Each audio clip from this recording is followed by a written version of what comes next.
Namaste and welcome everyone to our next event, our online event on in association with Inheritance Needs Services. So the Canadian Hindu Chamber of Commerce, in association with Inheritance Needs Services, presents Inheritance Preparedness for your Indian assets. I request Kushagar Sharmaji, our Vice President, for the disclaimer before we begin the event. Namaste, everyone. Just a quick disclaimer, legal disclaimer. Every effort has been made to offer current and accurate information to our attendees and members, but errors can occur. The Canadian Hindu Chamber of Commerce assumes no liability or responsibility for any errors or omissions in the content contained on this site and on this presentation. Furthermore, the information session may contain references to certain laws and regulations that may change over time and should be interpreted only in light of particular circumstances. The information that will be provided today will be as is, with no guarantees of completeness, accuracy, or timelines, and without warranties of any kind, both express and implied. The Canadian Hindu Chamber of Commerce does not warrant that any information or other material will be uninterrupted, error-free, or omission-free, to the fullest extent permissible pursuant to applicable laws of Canada and Ontario.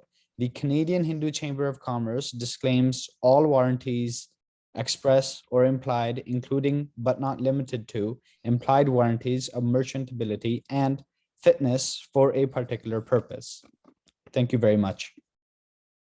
Thank you, Kushagarji, and a warm welcome to everyone on this beautiful day to the Canadian Hindu Chamber of Commerce for the event of Inheritance Needs Services. We're really excited and we're very lucky to have Mr. Rajat Datta and his entire team right now live from India in the early hours there. Just gonna add that. So we're very lucky to that. But before we begin, we also have a very special guest with us today. From the ISKCON Association, and we want to recognize them and their hard work that they're doing. With that kept in mind, this event could not have been possible without the amazing hard work of our advisory board and our board of directors. So I want to acknowledge our president, Naresh Chavdaji from Toronto, Kushagar Sharmaji from Mississauga, Kishore Maheshwarji from Calgary, Thiru Siva Swami from Toronto, Ritesh Sahuji from Ottawa, Rashmi Kant P. Patel from Bracebridge, Ontario, Ganesh Paridaji from Scarborough, Toronto, Bhavesh Bhattji from Brampton, Ontario, Suresh Agrawalji, originally from India and located here in Canada, Bhadresh Kumar Patelji. Also want to recognize Aditya Tawatji, Amit Bijo Chaudhary ji, Prashant Pramukh Kiranji, who is currently in Montreal, Quebec. We are really thankful for those board of directors, and along with them, we also want to really thank our advisory board, our three pillars, like we like to say, Amit Goyal ji, Surinder Sharma ji, and Deval Shah ji. So we really want to once again thank our board of directors and advisory board for their constant support as well as guidance. At this time, like I was mentioning, we have a very special guest in the organization that's doing some amazing work, and someone to represent them is Sheikha Dhingraji. She is a highly qualified and accomplished professional with over 20 years of experience in leading business development with expertise in multinational companies, resolved focus and effort, effective leader with proven ability to successfully lead the multicultural teams in sales and operations internationally, track record of increasing sales, spearheading operational improvements to drive the productivity and reduce costs. She started her career with Ernst & Young India as consultant in human resources, and moving forward, she handled various corporate as well as government of India projects in training and skill development. Later, she got into the logistic industry and moved to Canada in 2016. Presently, she's heading business development operations for Freight and Forward company for Canada and US markets. She's also been associated with ISKCON for almost 2 decades and presently serving ISKCON Milton Center as an active core team member. She's also a member of the ISKCON's North America Communication Group, serving the members and involved with the various community activities, events, including organizing the Indian festivals and introducing the traditional Indian cultural values to the people in the parts of the world who are away from their home country. Today, we are also joined by Sri J. Manor and Sri Sanjay Dhingraji, who also are actively involved with the fundraising of the ISKCON Milton's new building for the Center for Spiritual Wellness Education in the Halton GTA area. I now invite Sri Sheikha Dhingraji. Hare Krishna, thank you so much. I would like to express my gratitude to Canadian Hindu Chamber of Commerce, Mr. Naresh Chawraji and Maharshi for allowing us, giving us this opportunity, giving us this platform to introduce ISKCON and sharing our mission and vision with all of you. It's such a wonderful evening, I would say, and a wonderful association of all you people. Without taking much time, I would just like to give you a bit of introduction. ISKCON, as I think most of us know, International Society for Krishna Consciousness. It was established in July 1966 by His Divine Grace A.C. Bhaktivedanta Swami Prabhupada with a mission to systematically propagate spiritual knowledge to society at large and to educate all people in the techniques of spiritual life in order to check the imbalances of values in life and to achieve real unity and peace in the world. As you can see, at a ripe old age, 69, he received a free passage aboard a cargo ship. And with so much of hard work, toiling, and he reached US and he started ISKCON there. With the mission which he started with is so relevant even today. Real unity and peace in the world. Today, we are all following his guidelines, the path he showed us to take his vision forward.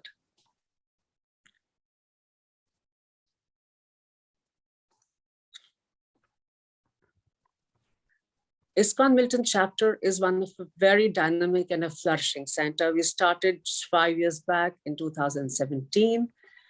It's a spiritual organization, and it is not just a temple, not just a place of worship. It is established with these 7 purposes of ISKCON, which are mainly aimed at benefiting the society. It's propagating spiritual knowledge, propagating consciousness of Krishna as it is revealed in Bhagavad Gita. It's spreading our spiritual knowledge to our youth, to our coming generations, not letting anything which has been nurtured to get lost anywhere in between.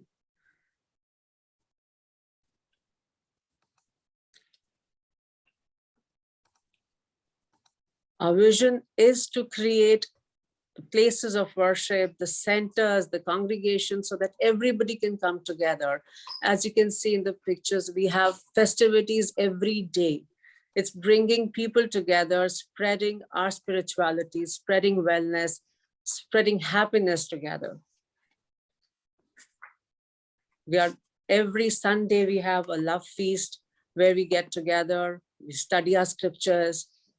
As this is ISKCON Milton celebrating Janmashtami, and we had our counselor, the MPP, the MP who all gathered, came together, and we had a good collection of almost more than 700 people on a very small congregation, which we have just started just 4 or 5 years back.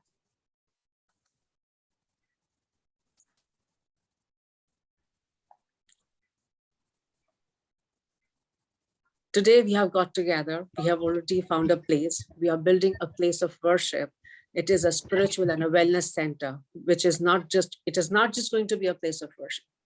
It's going to be, for all age group, for everyone in the society, irrespective which community, which religion you come from. It is very well stated that he who attempts to erect temples for God is freed from the sins of 1,000 births. Those who think of building a temple in their mind, can you just please go back to that? Yeah, are freed from the sins of 100 births. Building a temple for Krishna is one of the biggest deed one can do. We can take 7 generations of our family, past and future, to the region of Vishnu. Yes.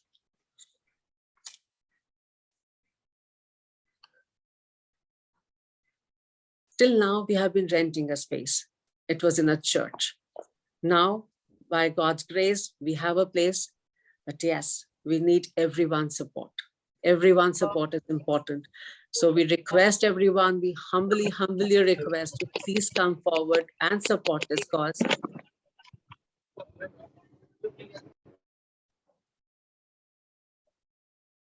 Please do come forward and support to build a holy place of transcendental pastimes dedicated to the Lord, the Supreme God Almighty. This is a small place which we have picked up. This is the whole plaza. And we have 2 units out there, which we are going to be converting into a spiritual wellness center. As you see, we have a total budget of 1.218. And we have been religiously and diligently begging for the support, and we have been able to get almost 300,000. The remaining, we still need your support. If you can please kindly come forward, it'll be a great help to all of us.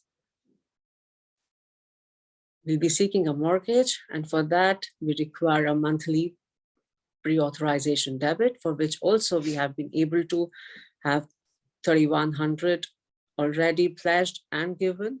Rest, we are working towards it and looking forward to your support on that as well. All the donors, all the people who come forward to support, we have opened our hearts, we have opened our doors for them with all the special privileges. You can go through them, and it's like you get the plethora of books, invitations to all the activities, events, offering of Abhishek, getting Mahaprasadam, inviting you for your anniversaries and birthday dinner, birthday aartis. So please come and seek blessings.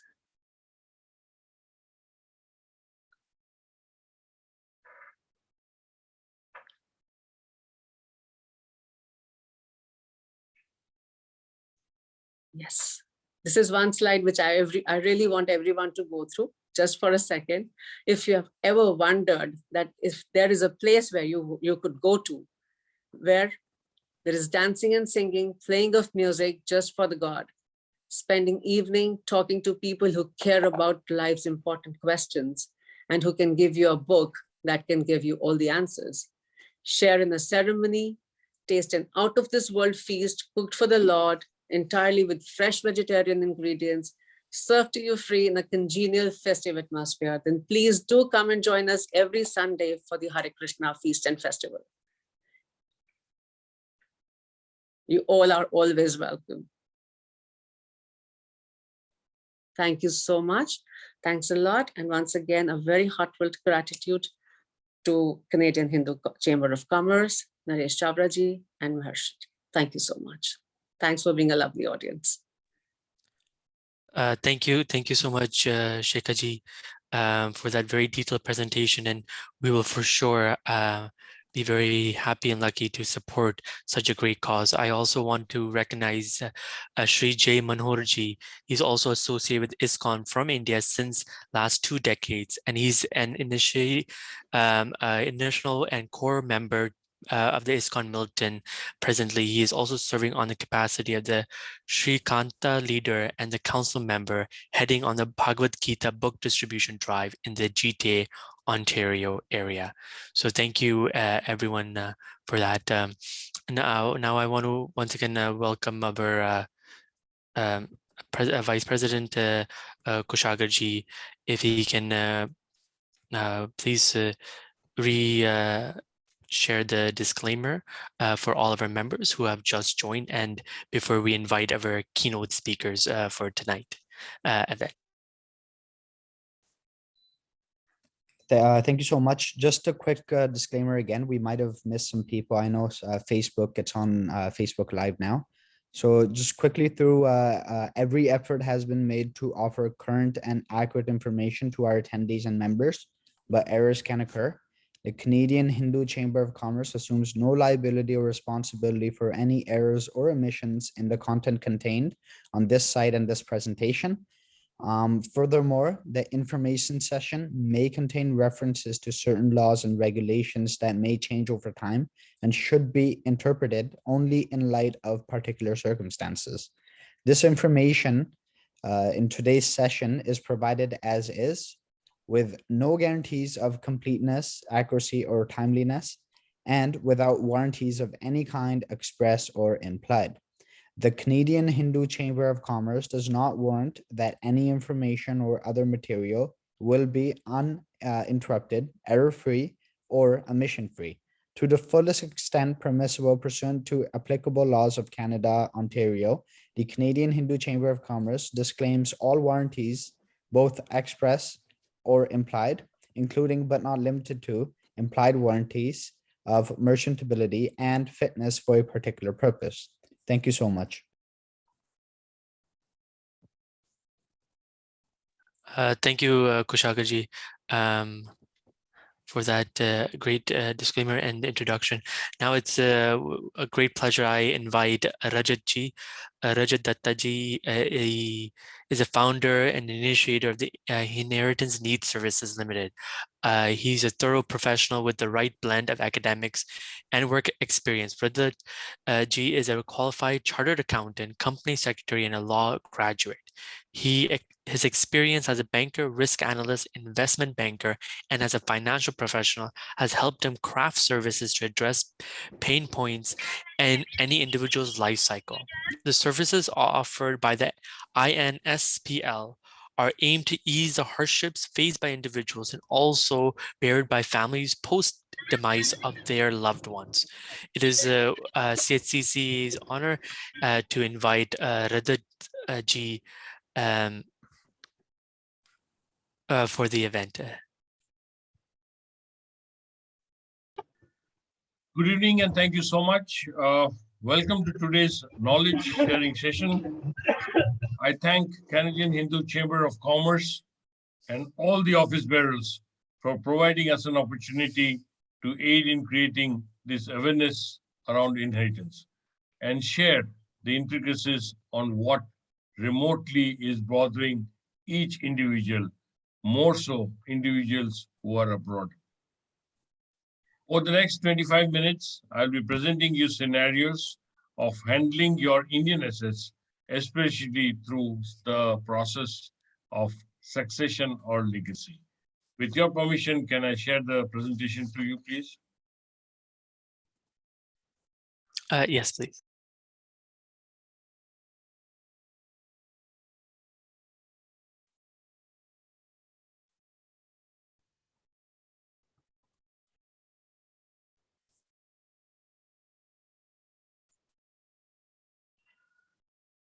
Can each one of you see the presentation, please? Yes. So let me start with a very valid question. I want you to go back and try to answer this question. Who are you? This is the first question which starts the presentation in a very different format. Yes, you are born in a family. You are born to Mr. and Mrs. your parents, your brother or sister of someone, your siblings, or you could be an adopted child of Mr. and Mrs. your adopted parents, which means you have a family name and hence a surname. So, birth creates eligibility for inheritance, while death triggers inheritance. Let me now take you, and I would request each one of you to position yourself in this entire life cycle, which is known as the family. So you are today a part of the family. You could be a baby boomer, which is a Gen S, born after the World War II, 1945 and later, or you could be part of the Generation X, which is early 1960s to 1970s, or maybe for few people who are in this room, could be Generation Y, which is 1980 to 1990. However, in this entire family spectrum that you see, if you or any one of your member unfortunately dies, it disrupts the entire family because everyone is linked from a grandfather, father, a child, and so on and so forth. Let's accept the fact today we are talking to each other miles apart because there is change in country of domicile. From your Janmabhoomi, you have come to your Karmabhoomi, and rightly so. You have to dream before your dreams can come true. That's what our late President Abdul Kalam Azad left for us. And that's why it's extremely important to know more about what you have left in your Janmabhoomi, which is India. 2 minutes, snap it up and look at the slide. What will happen if this strikes in a split of a second? Probably a natural calamity or an accident or an health emergency. No one can predict it. It does not come with a pre-warning. And then what? The answer to it is no one is immortal. We all know, we all are aware. It's difficult to accept it though. Life is uncertain, but let me tell you, death is certain. And that's precisely which leads us today to this meet or this e-meet as we call it. So amidst making a foothold in this foreign land, which is your now country of domicile, the state and condition of the assets back home has taken a backseat.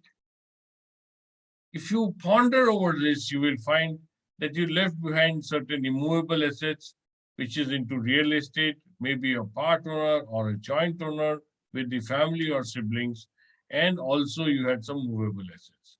When you came to this country to make your career, profession, vocation, business, what happened? You essentially did not do anything with them because you were not too sure at that time, probably, whether you will stay here, whether it will work out for you. So you wanted a safety net. So you left it behind in that country. There could be some treatment of regular income or distribution of dividends or accruals coming out of those assets in that country where you left it. During one's lifetime, and so much so for you, during initial years, the time allocation was a constraint to take care, look, to account for, and to take care of those assets. Subsequently, as you grew up in this and you started developing, in this country, your business or profession, the priorities came on, and that vitiated you from looking at what you left behind. With passage of time, the concept of materiality or relativity came in, which means the assets which were lying in that country of origin were too minuscule as a percentage in value as compared to your net worth or your wealth in this country of domicile. What happens? The concern that any decision or action could trigger tax structures or could trigger tax issues always came in your mind. Your relationship with family back home plays a very critical role, whether in solving the assets could trigger a fresh challenges to the relationship. Maybe relationship with parents, your neighbors, your family, siblings, or whoever. Parents, elders, and siblings may not appreciate your stance today of going around and trying to seek inheritance or solving your inheritance. These are softer social aspects which needs to be handled in very, very critical manner. Today, as we speak, you lack time, knowledge, and competence to solve these issues in your country of origin. With this fact sheet, I take you to the salt and pepper which adds taste. People think I am married to a non-Indian, then why should I bother about my assets which I left? People think I'm happily married here with either no children or with children who are well settled. Then should I really work or depend upon what I left behind? As a family, we have adequate wealth in this country. Then why even think of retrieving the wealth which I left behind? Or in some cases, we have clients who come and say, I am unmarried, a spinster or divorced. So why should I bother for what I left behind in India? But that does not solve the situation.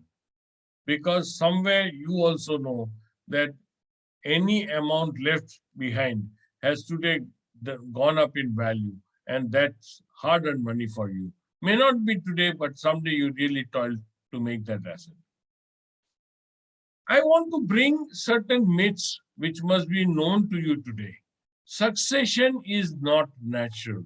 Whether it is within spouse, if my wife dies, it does not come to me. If I die, it does not naturally go to my wife.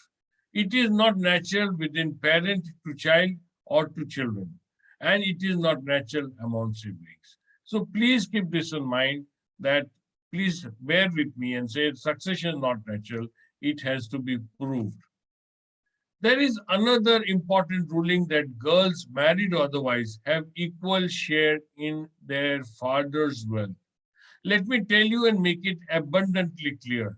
This is only if the father has not left behind a will and is applicable only to Hindus, Sikhs, and Buddhists and Jains. Nominees are not owners, they are mere custodians, gatekeepers, or you can tell them they are only warehouse keepers. They are taking care till the actual heir comes into place.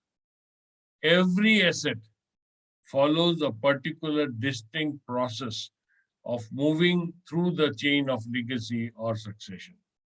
Today in India, laws are in place, clear and seek documentary evidence before the asset can move to the next generation.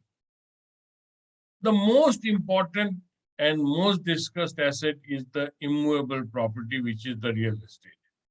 You know the various formats that are applicable in India between agriculture, non-agriculture, resident, commercial, mixed of resident and commercial, apartment society, cooperative, association of purpose, on collector's land, governed by the lease or under cantonment area. These are extremely complex. And if your asset is in any one of these categories, each of them have separate laws which are applicable to that particular asset. I want to take you through this schematic chart, and the Canadian Chamber of Commerce Hindu Chamber of Commerce have agreed to put this on the website as well. Just to tell you that in the past, it was very simple. There was a buyer who bought an asset from the builder. He sold it to another buyer, and that came to another one. But no, people forget that when there is transfer of ownership within a flat or a bungalow or an agricultural land, there has to be a process of succession, eligibility criteria under mutation laws. The revenue record should carry the name of the new person. Hence, you have to register the documents, pay the stamp duty or otherwise, even if it's a gift, and then through a deed of transfer, put the asset in the name of the new owner. The last two, the blocks which I have shown in blue, normally people do not do and forget, and that raises a huge problem when the final event of death or demise happens. What if there is no testimony document or a will? The assets are distributed among the personal law which is applicable at the time of your birth. So if you are a Hindu, Jain, Buddhist, you are a Sikh, you follow the Hindu Succession Act. If you are a Parsi, Christian, Jew, or under special marriages, you follow the Indian Succession Act. For Muslims, of course, there are the Muslim personal laws. I'm not going into each of these because this is pretty complex and it would suck up a lot of our time. So just to tell you, it is the religion on birth of the person which determines which way his succession moves. So why are we creating all the noise? The noise is created because the relevance of a will or a testimony document is undermined. Because will is the only document which has a bearing on future distribution post the demise of the person writing the will, which is technically known as a testator. Any mistake in drafting, recording, ownership will challenge the execution of the will. And mind you, it is prone to interpretation, but the person who is going written the will is not available to understand. He is not contactable on why did he write a particular thing. So academically, a will may be wherever is valid, but if you see in prudence, a will should be made in the country of where the asset is. So if you have an Indian assets, please make a will for Indian assets. For all your Canadian assets, please make a testimony document for Canada. For all your assets in UAE, please make the will in the UAE. Because you must understand the will is so critical that the bereaved family would need to take additional efforts in time and cost involved to get the assets moving into the next beneficiary. I want to tell each one of you today that please treat inheritance as a social responsibility. Like you work towards, like any Indian work towards educating the children in the best possible manner, then looking at their marriage. Similarly, taking care of the inheritance has become a social responsibility. You need to address the issues of inheritance. You need to ensure the protection of wealth and organize that it moves seamlessly through legacy to the next generation or the next beneficiary. This is the asset owner's social responsibility, which he must take. Otherwise, there was no point in putting so much effort in making the wealth. You will find there is irresponsiveness towards inheritance compliance. One of the major reasons why there is irresponsibility because Indians say while parents are alive, it is imperative to review their possession documents and make them conducive to it. Today, as I showed you the family tree, if your parents are not compliant, their documentation is not right, when they are no more, then you or your siblings or your surviving parent will find it extremely difficult to move on with the legacy. Regulations are becoming stringent by the year, and documentation is the core or the key. Any modification, upgradation, or putting the documents in place or recording or registering it is very clean, cheap, faster, smoother whenever the asset owner is alive. My request to you is all that you must put this in place immediately for yourself and your parents for their assets. If the asset owner dies without addressing the documentation, believe me, transmission is tiring, a tedious process, time consuming and cost sculpting. We are India's Inheritance Needs Services is India's pioneer enabler to inheritance. We make future familiar. For us, we are guardians of legacy. Just to tell you what our services are availed by individuals and by their families when the diseases are to no more to able to retrieve their wealth. We enable to plan for the unplanned. What we do is what you have never presumed, we try to do that work for you. We support clients when they need us the most. For the NRI's clients, for document compliance to enable smooth transition is our critical factor. Human to human interface is essential for problem solving, and hence we play a very critical role.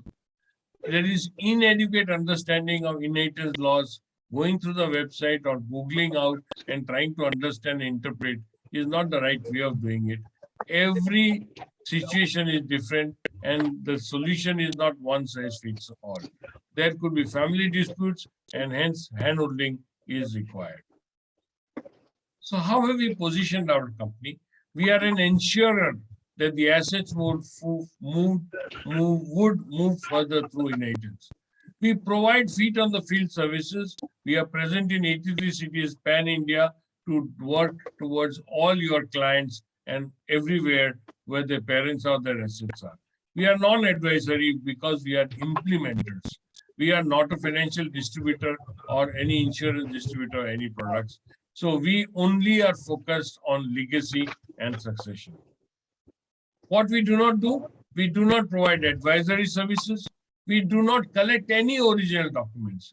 And our charges or fees are immune to the value of wealth, whether it is one house, two house, 100,000 rupees or 10,000 rupees.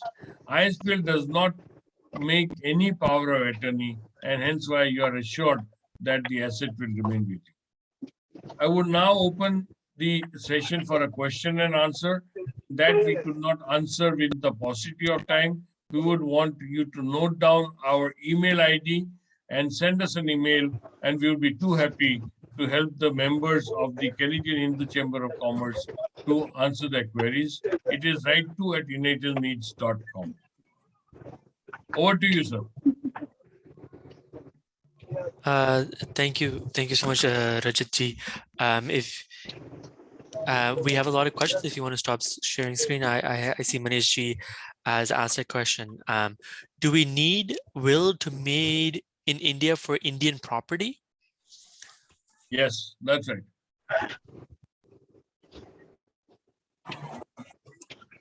We have another question. It's about shares.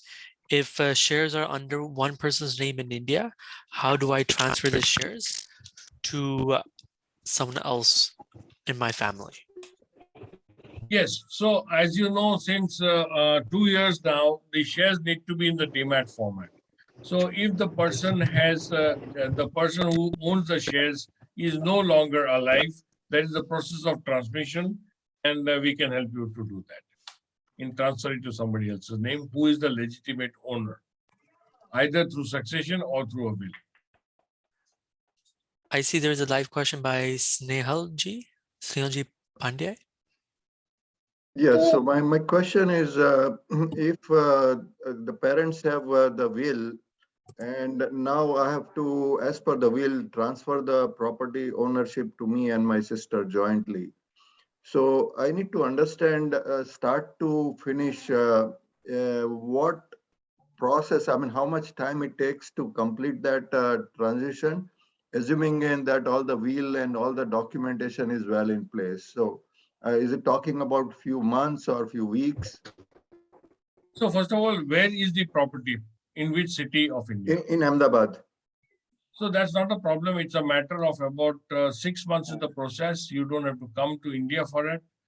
We do it for our NRI clients, but you need to appoint a power of attorney of your family whom with you have faith and belief.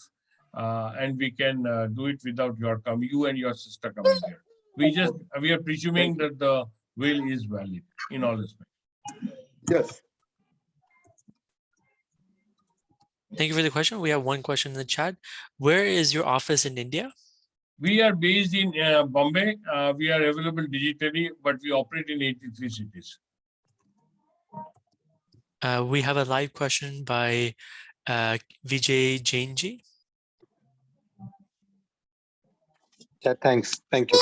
Yeah, my question is, I have some property in India, multiple states, but can I make a owner, or let's say transfer it to my children who are Canadian citizens? Yes. So you can gift it to your children who are Canadian citizens, except agricultural land, which can only be inherited by Canadian citizens or by NRIs only on inheritance. So if you have agricultural land, you need to make a will, and we suggest it to be a registered will, which will go post your demise to your children who are Canadian citizens. But on the other properties, you can transfer through gift. Okay, thank you. But you need to register these documents. Once again, there's some great questions we're getting, and if we cannot answer them, we will for sure pass these questions to Rajatji, and he will for sure be able to help us and help you. We have a question about your charges. How does the fee structure work? So our fee charges are flat, irrespective of if we are trying to make you compliant or any person compliant when he is alive. Our fee charges are Indian rupees 63,000 rupees plus 18% GST, which comes to about 72,000 odd, which is a one-time fee where we make all the documentation diligence, make you compliant, and also make a will. This is for people who are alive. For people who are who are diseased, the gentleman just mentioned that his parents have diseased and there is a will and you need to transfer it. The charges are 1,80,000 Indian rupees plus 18% GST, which comes to about 2,20,000 odd. It's also one-time fee. Thank you. We have Ketan Desai ji. He has a live question. Ketan ji. Ketan ji, you have to unmute yourself.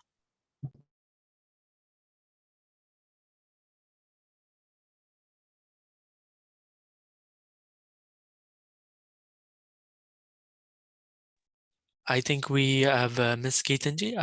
Deepaji. Hi. So my question, I had two questions. I'm Canadian citizen. My children are Canadian citizen, but they are in US.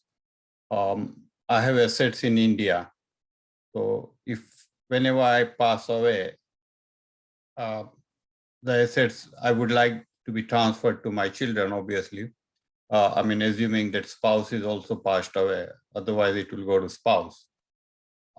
Is it necessary to make a will for those assets? They are not immovable assets. They are like shares or bank deposits.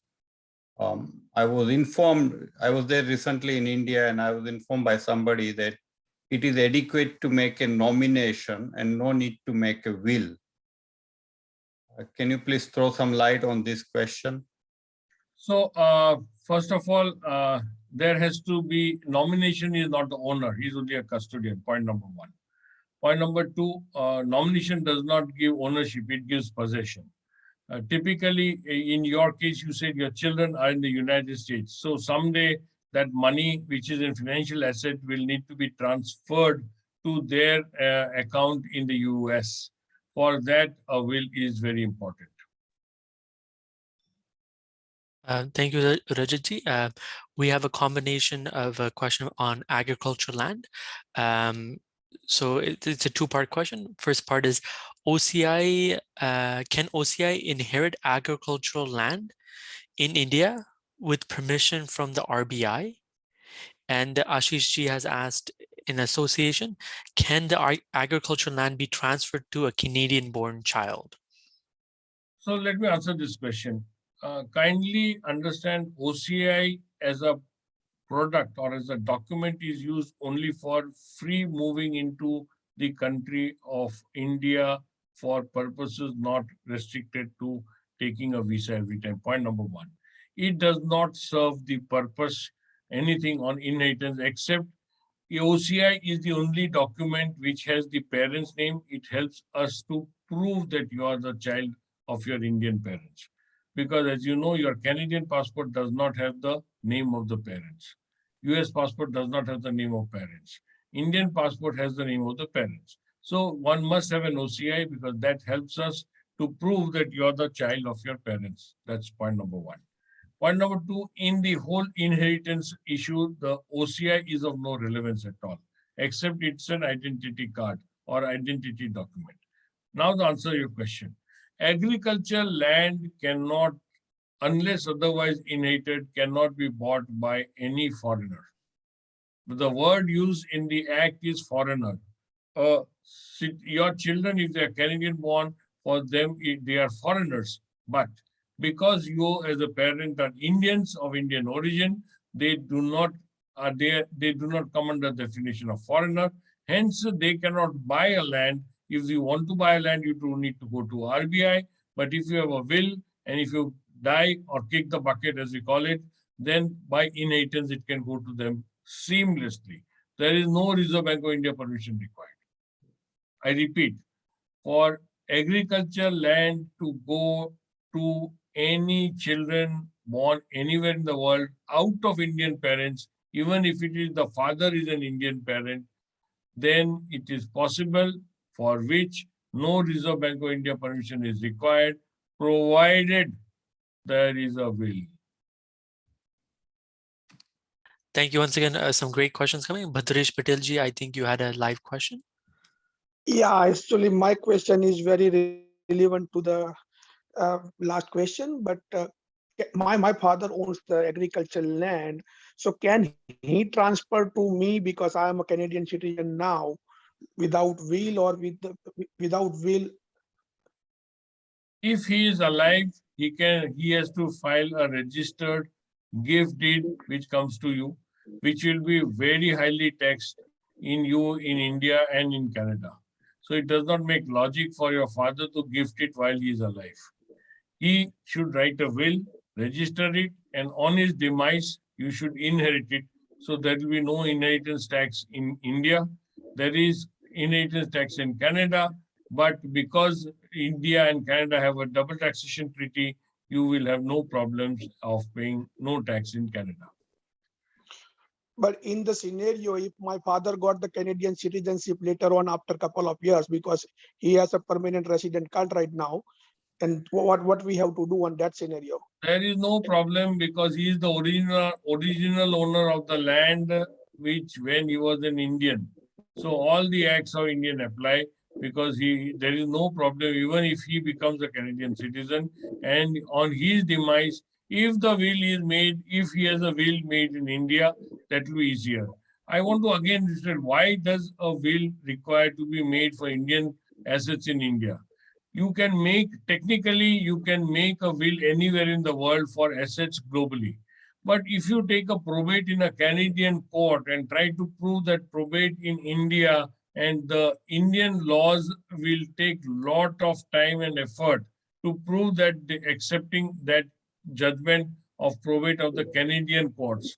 Hence, it is cheaper and better to have an Indian will for Indian assets. So if he don't make the will in India, what happen if he pass away? So after that, how would I legally transfer that land?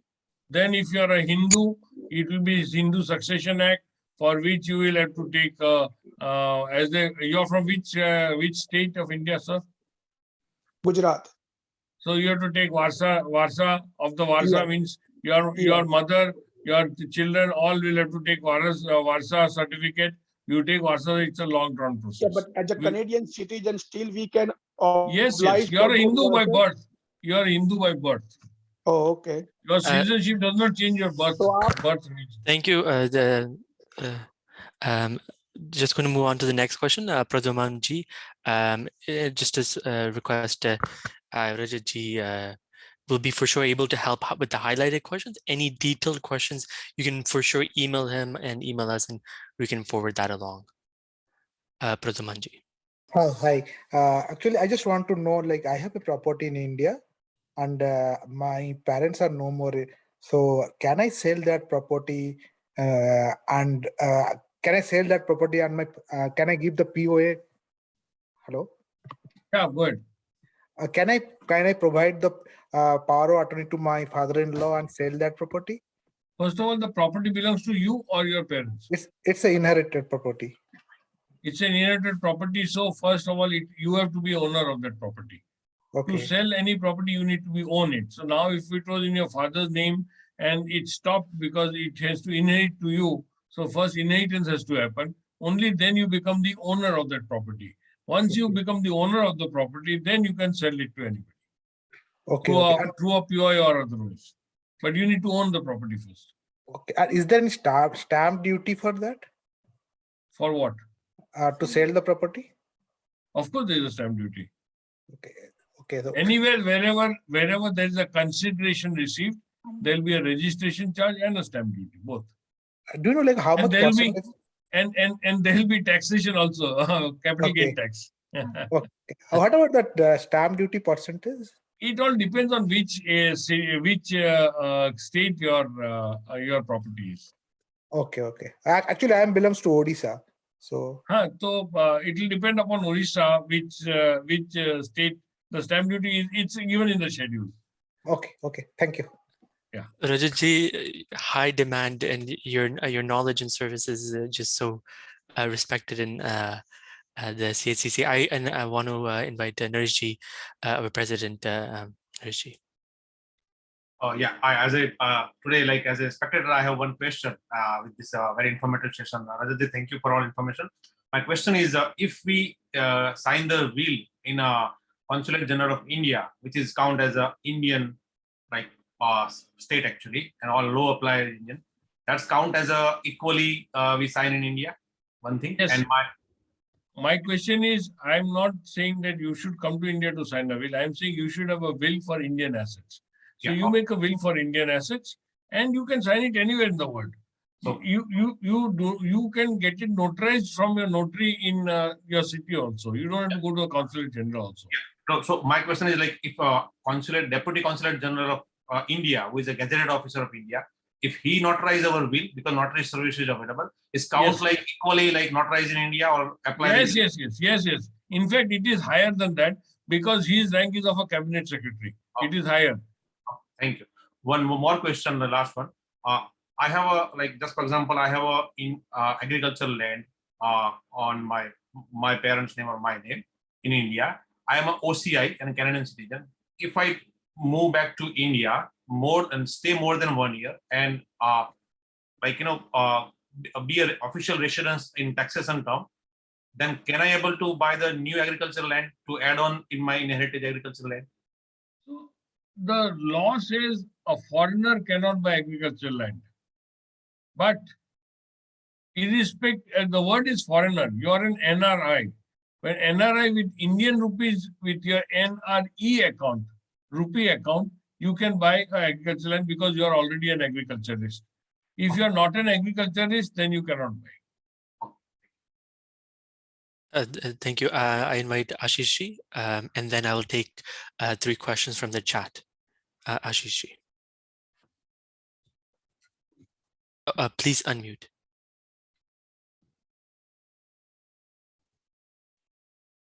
Well, this is a comment and a question, both of them together. Rajatji, thank you so much. You are immensely knowledgeable, and that's your question and answers are really, really admirable. And again, thank you CHCC for organizing this event. My question is, Rajatji, that when you say that the agricultural property or the land can be passed on to my children who are Canadian citizens, how many generations can this go on? Like, is there a limit or a ceiling? So the whole genesis of the word inheritance means it can go, it is perpetual.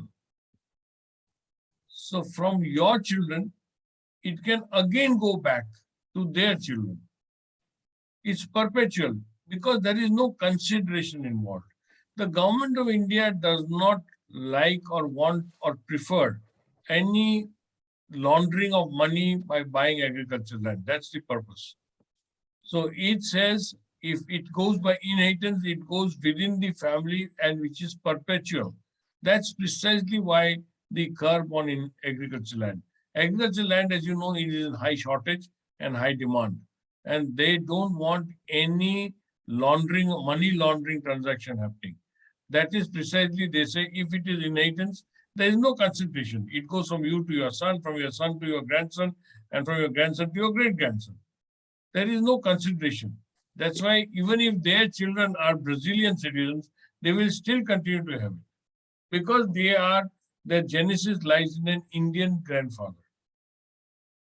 Yes, Rajat, that's a thank you for letting me know that. And other concern which I normally hear from our Indian diaspora in US and Canada and other places around the world is that because we are here and our land is in our villages back in India, and we are not selling that land because we want to hold on to that Indian connectivity.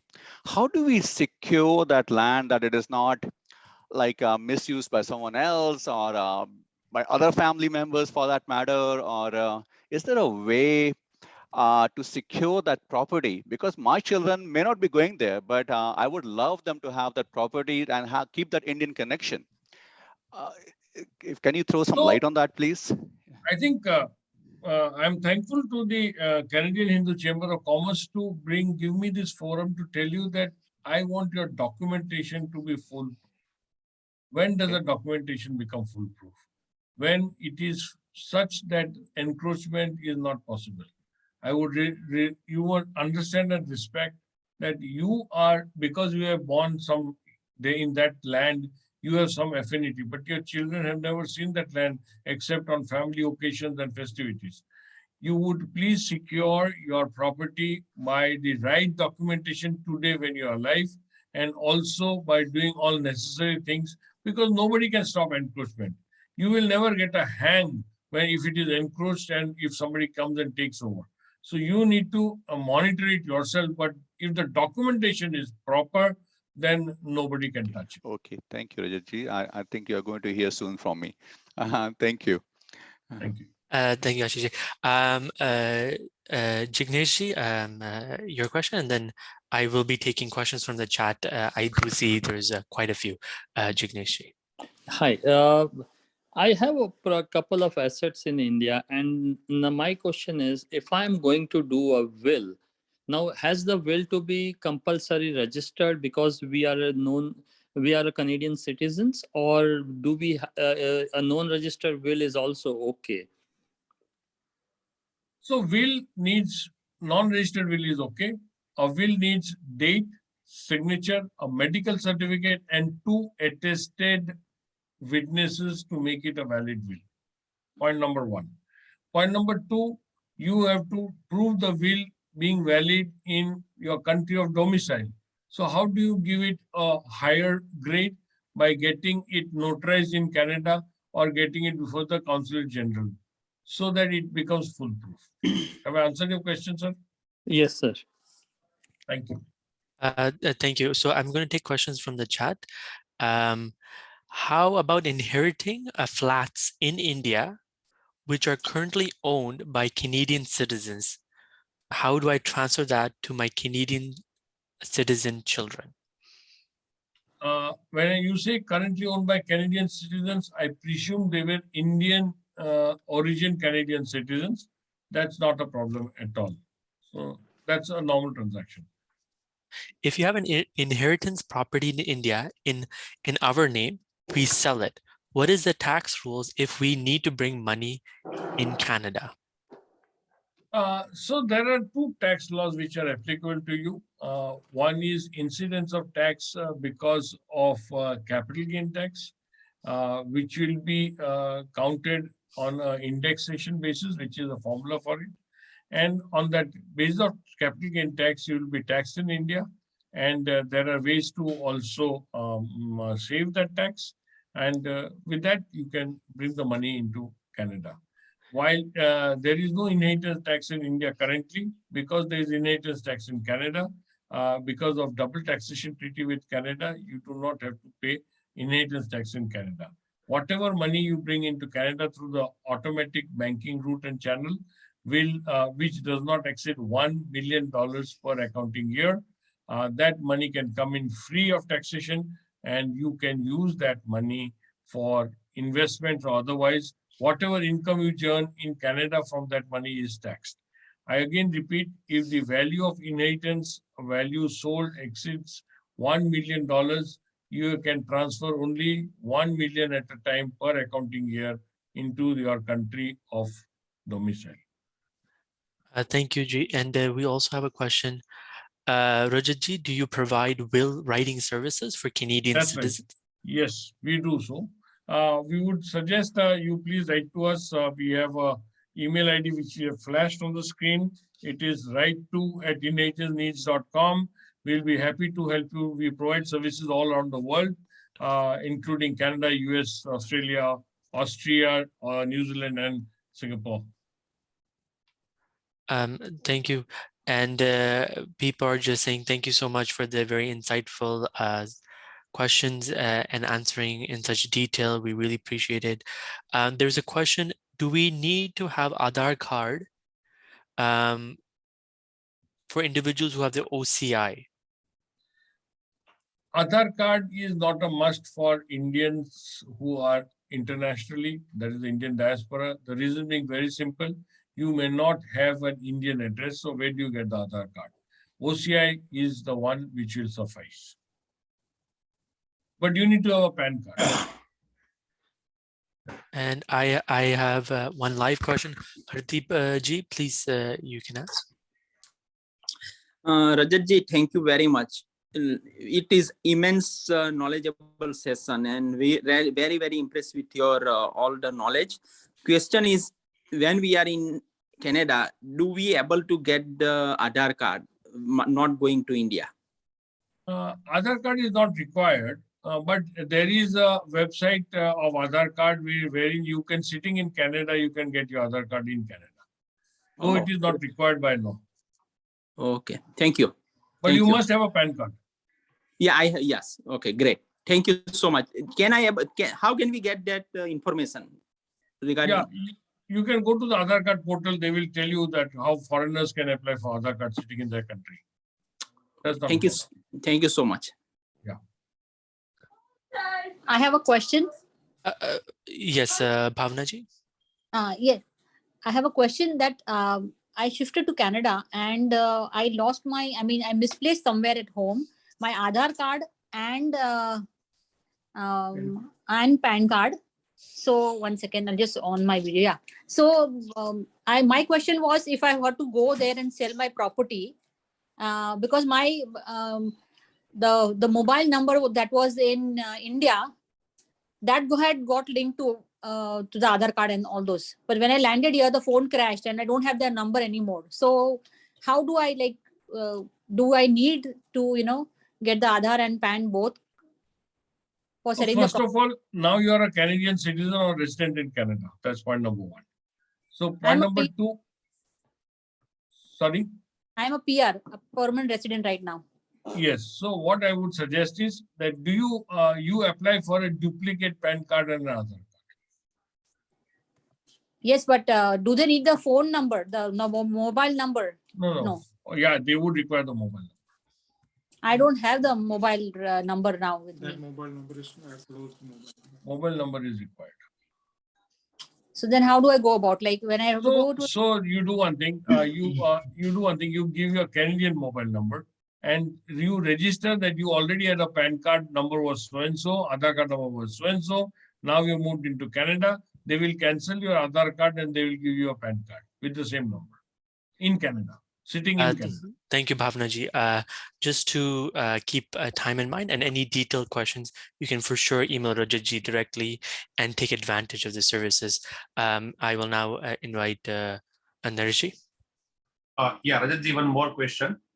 As a OCI holder, and we are maybe living more than 6 months in India, can we officially able to apply the Aadhaar card living in India with OCI proof officially? Yeah. See, now government of India has allowed even foreigners to take Aadhaar card, even Indian. So that's not a problem. But the question is that it is not compulsion by law, but even sitting in Canada, you can ask for an Aadhaar card. Thank you. That's not a problem. I have a question in the chat, Ritesh ji. What is the best way to transfer the inheritance money after selling property or cash, which may be sitting in the bank in India? First of all, cash you cannot transfer, but money you can transfer to the normal banking channels, not exceeding $1 million per financial year. Yeah, but when I said cash, it means liquid money only. Not Okay. Right. It's very simple. There's no problem. You just need 2 forms to be filled up, one by you and one by your chartered accountant, and we provide that service, so that should not be a problem. Okay. Thank you. We have a question about if you know anything about the Kashmir Inheritance details about how we can inherit the land in Kashmir. Yes, now Kashmir is a union territory, part of India. All the details of inheritance are applicable, provided you can justify that the asset still is in your name. So all the Indian laws are now applicable to Kashmir. Thank you. Sorry. Hi, this is Jagat. Yes. So yeah, let me start my video. Yeah, hi. So I just want to know the services which you just mentioned. I mean, do you have a brochure which you can share Yes, with we have email? one. I would suggest you send me your email ID on Sure, my email, and I'll ping you my email. please. Thank you. Oh, Thank you. sorry, this is my daughter. Yeah, that's okay. Kamini Patelji.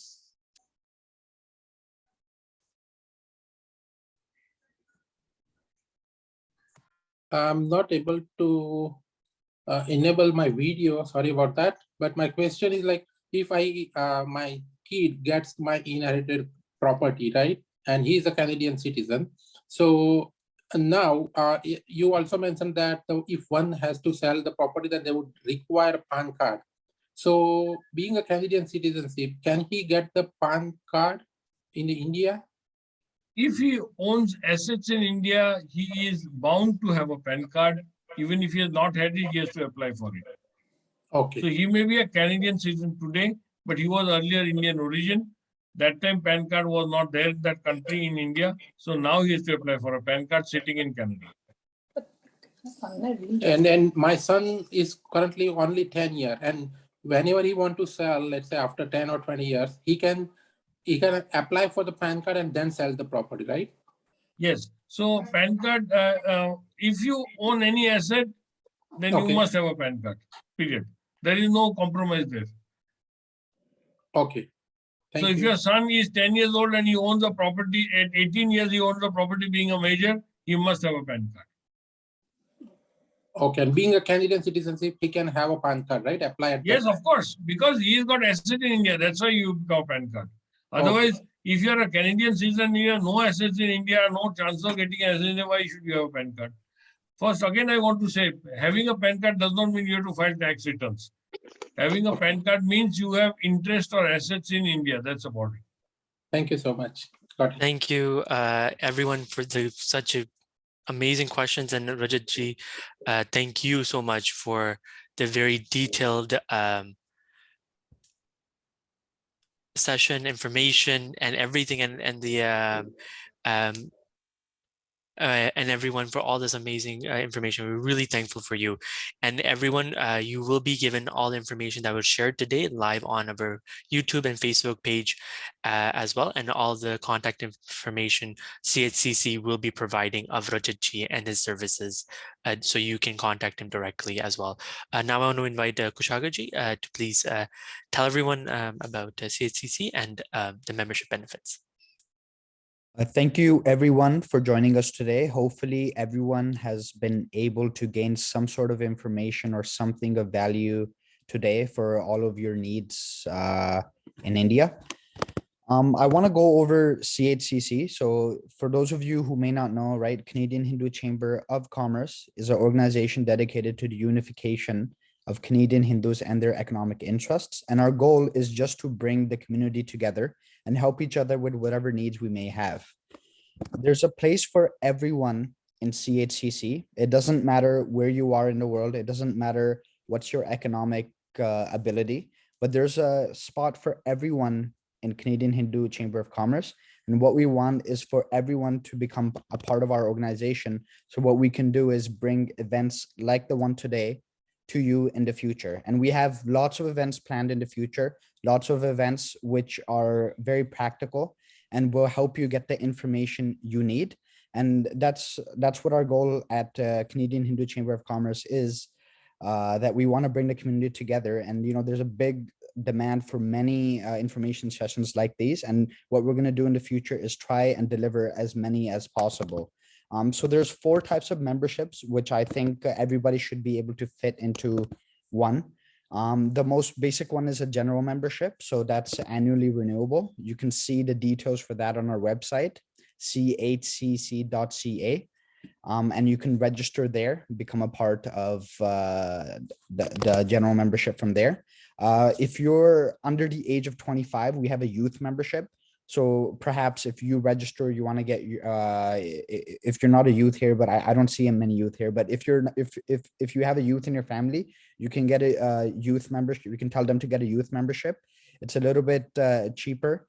And we have a special place for youth as well. And we're going to have some events for them as well. Then we have our corporate membership. That's for corporations. So if you have a company, you want to get a company that become a member of CHCC, then corporate membership is the one for you. And we have lifetime membership. Lifetime membership, like the name says, it's a one-time fee and it's for life. So if you're really happy with CHCC and you think you can become a special part of this for the rest of your life, then lifetime membership is for you. And what you can do is send us an email, info@chcconline.ca.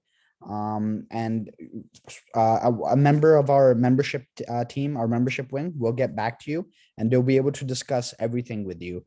So please, we need everyone's support. It's because of everyone's support we've gotten this organization to this point. However, if we have to grow bigger and bring more events like the one we had today, it's very necessary that we get every single Hindu in Canada and across the world involved with this organization. So after this event today, this shouldn't be the last time we see each other, right? We need everyone to get involved so that way we can grow and we can bring more events like this. So if you have any questions, Mahadeshiji has put it in the chat section as well, info@chcconline.ca. And you can go to our website, chcconline.ca. You can see all the information, and you have any questions, please let us know. And if you have any further questions in details, right, please leave your email in the comment section. And what we will do is we will make sure we connect you and get you the answers you need. And thank you very much, everyone, for taking your time out of the day. And hopefully everyone has gained some sort of information and something of value. Namaskar. Namaste. Thank you, Kushagaji. Quickly mentioning, like you, Kushagaji was saying, we are having our next event happening May 1st, next week, Sunday at 8 p.m. onwards. We have Sri Jeffrey Armstrong Ji. He is a Vedic scholar and academy, and his session this time will be on how to reframe your Hindu identity and change the narrative. Part 1. So we're very excited for that. And this event could not have been possible without a lot of support. And Ganeshji, who was a big pusher of bringing in such large participants, as well as Pavanji, who did amazing flyers and helped us with the marketing. I want to invite Nareshji for the vote of thanks. Naresh. Thank you, Mahasiji. So first of all, like as Kushagaji say, and we can keep our property with help of Rajatji in India. Same way, I want to request Rajatji. In CHCC also, we have an open arm. So you sitting in India, you can become our regular member. It's very nominal fees. And that's where you are permanently connected with the Canadian Hindu community and Canadian Indian community. And you can provide your service. I request you after that.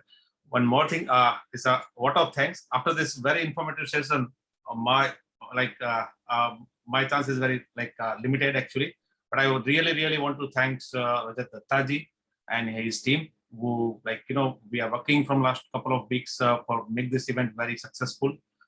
He's very much professional. His service is very good, and you can directly connect him for any your personal needs, part of Indian heritage property and rules and regulation.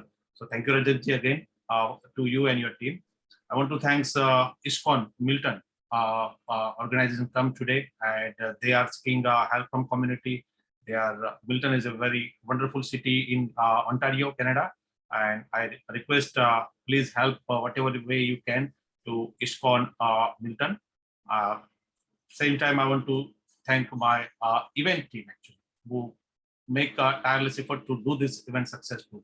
Particularly our director Kushagaji, Ganeshji, Prashantji, and Rashmikant Bhai, who are part of this particular event team. And yeah, our I say like our all-rounder Maharsiji, who is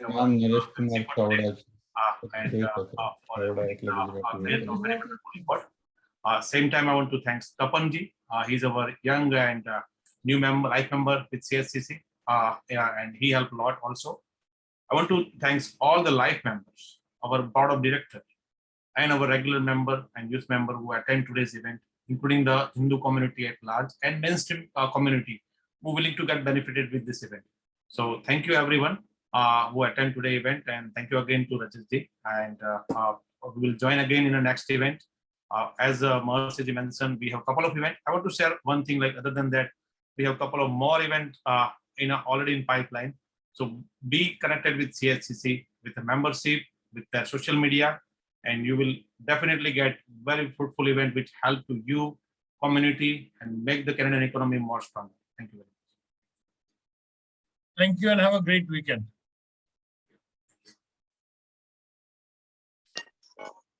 Thank you, everyone.